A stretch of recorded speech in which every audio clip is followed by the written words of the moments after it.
Good evening, all. Tonight we are in our very last lecture together, and we're talking about John Rawls. Now, I should offer as a caveat that we're winding up with John Rawls not because I think he is the highest and best example of an ethicist, but simply because he comes finally in our chronological order and has had some impact here. But let's just jump right in. We're going to go through Rawls fairly quickly here. His summative quotation appears at the bottom of the first slide and reads, "Each person possesses an inviolability founded on justice that even the welfare of society as a whole cannot override."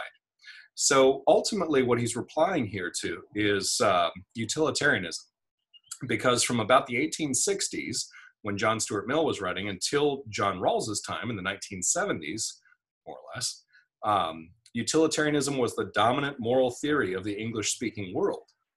And because of this, recall that utilitarianism is willing to sacrifice a few in order to serve the many. And so there may be cases in which there is not an inviolability and we find someone that, we consider expendable for whatever reason. Now, just as a brief explanation, Rawls is doing basically for what he sees as democratic government the same thing that Adam Smith had done from capitalism in his Wealth of Nations, and what Darwin did for natural selection in On the Origin of Species and the Descent of Man. And so he's not inventing it per se. What he's doing is describing it as he views it would function in a perfect vacuum. So without any external factors interfering with it, how he views democratic government would actually function, which it doesn't work this way. It, in a sense, can't work this way in very many instances, but it's how he thinks it ought to work. And so he writes a book called A Theory of Justice, and this is a social justice book.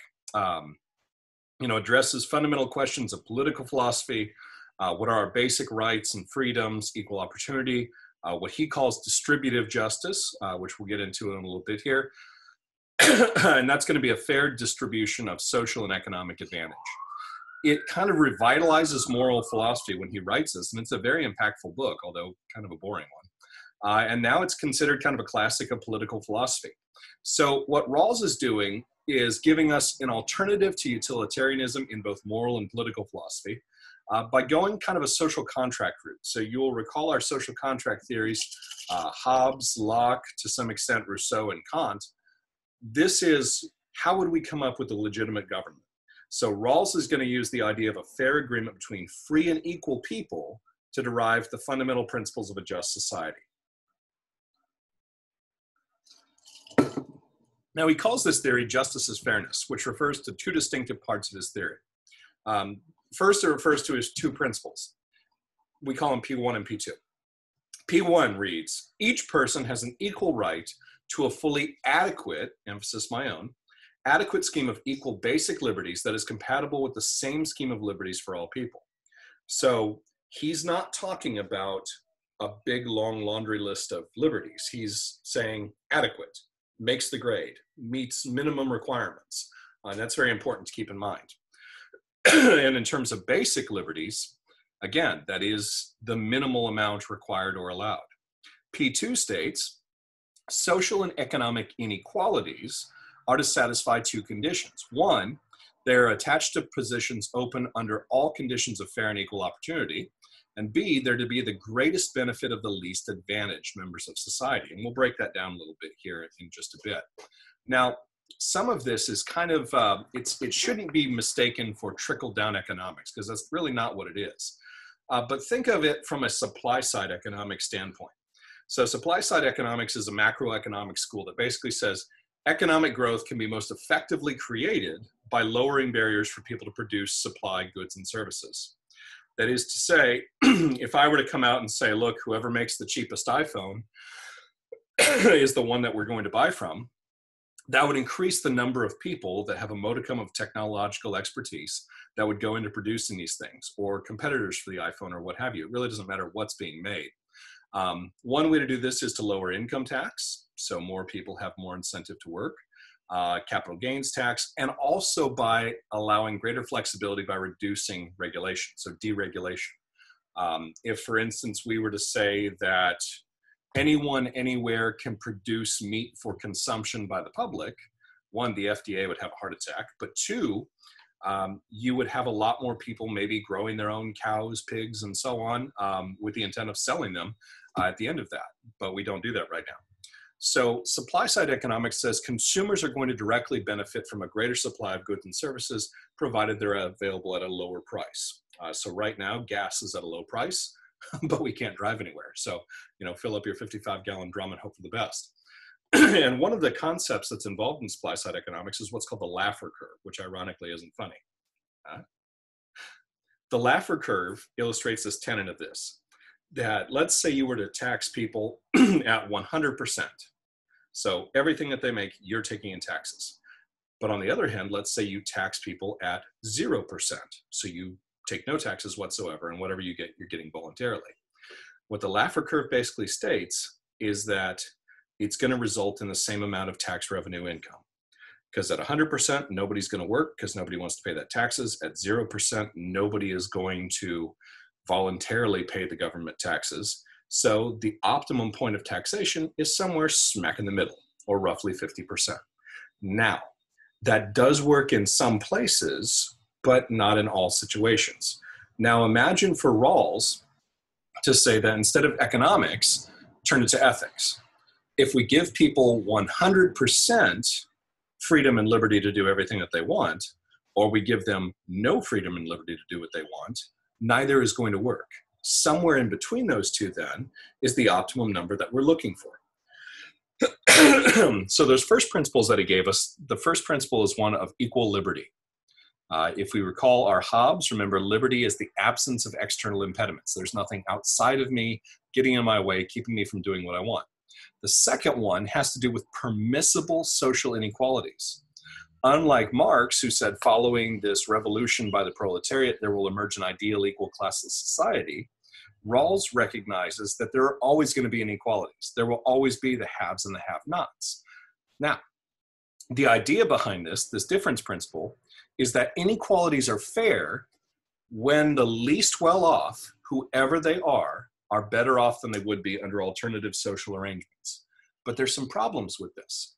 First of all, what do we mean by least well-off? Most of us probably automatically think of financially least well-off.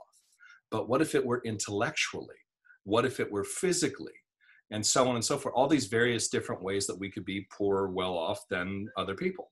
The second is, better off, inequalities are fair when they're better. So how much better must we make them?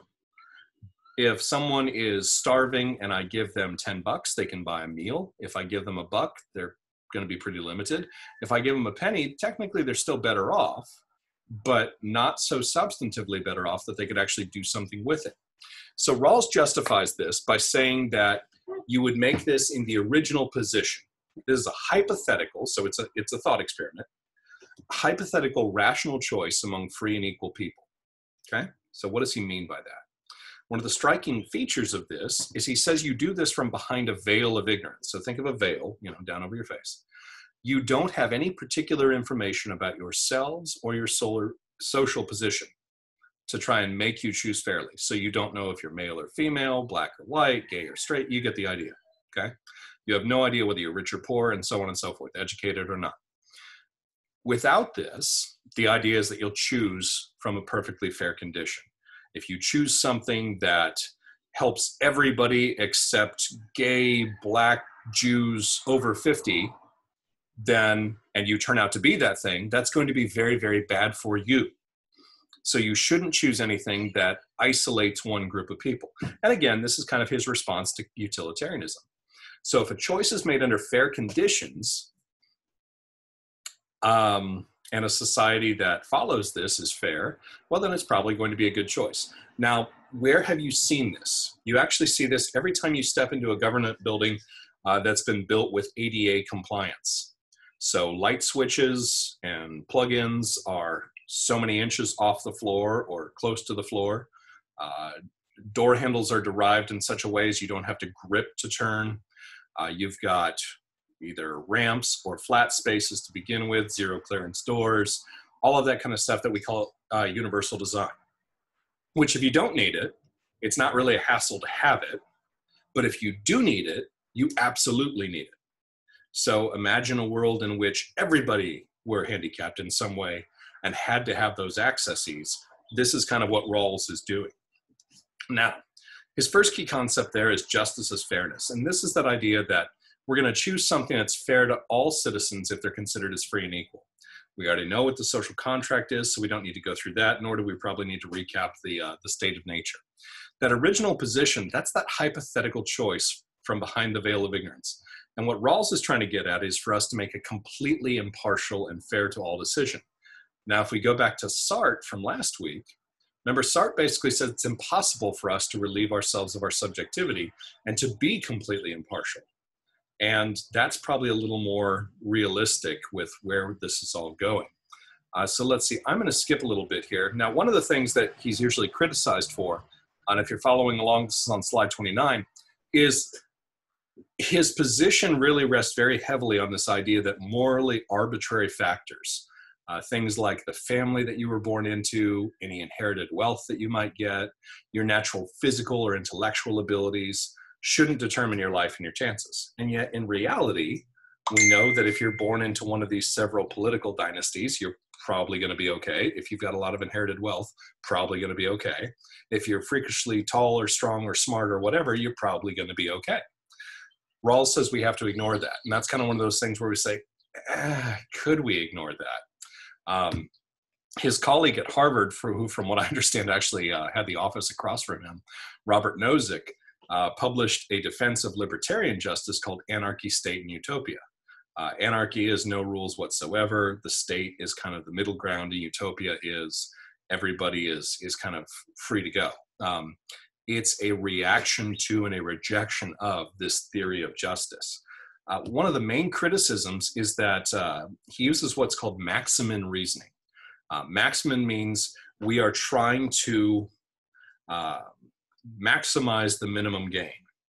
So in case I am the recipient of a penny, rather than go, ugh, it's only a penny, not a dollar, what can I do with that penny? Okay, that would be maximin reasoning. Or think of those worst case scenario survival handbooks that are out there. It's bad, it's probably going to stay bad. How do we make it the least bad for us? So that's one of those things there. It's also implied that he employs a lot of heuristics, kind of a rule of thumb. And this is one of those things that makes it difficult for actual use. It's kind of like Kant. It may be good for us to pause, use the categorical imperative and say, can I will that my maxim become this universal law? Or could every other person in every other place in the same situation do the same thing? But it's not necessarily always realistic. It is at best a reliable, hopefully, rule of thumb. And that's about it. This has been our very last lecture together, and I want to really thank all of you for the way that you have adapted to this strange new online learning reality of ours. For next week, I'm going to be posting the link to Sartre's Huis Clos, so I hope you will give that a look and a listen, and I think you'll enjoy that. It has absolutely been my honor to be your philosophy professor, and I hope you'll consider signing up for more classes. Bye-bye.